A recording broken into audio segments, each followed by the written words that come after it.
Okay, the first thing I want you to do is I want you to make sure you printed out your algebraic properties axiom handout sheet. That should go in your binder and with your notes.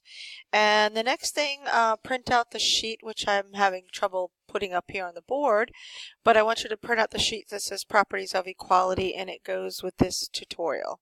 So on this one, we've done the other properties, or the rest of the properties, commutative, associative, and things like that, but we're going to look at the properties of equalities when we're solving equations.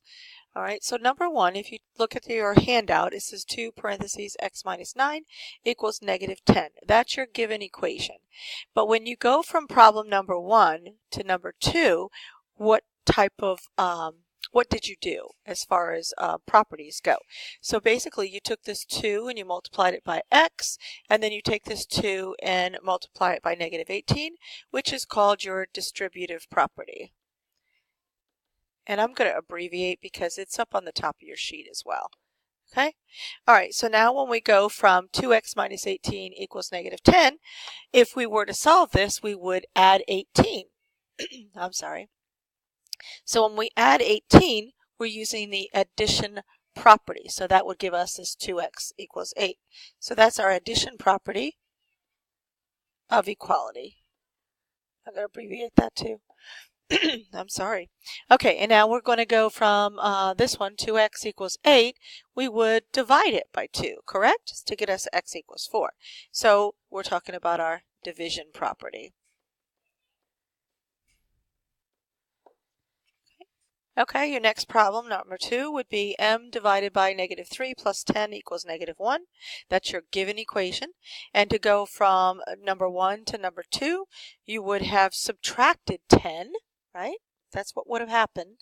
So you're using your subtraction property. Okay, let's look at number 2. Number 2, we would have multiplied both sides by negative 3 so that we could get m, right?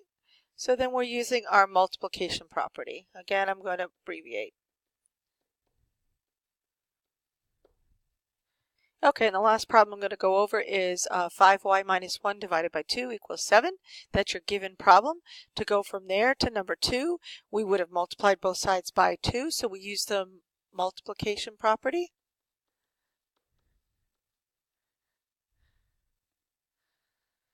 And so when we went from 2 to 3, we would have added 1, so that would give you the addition property.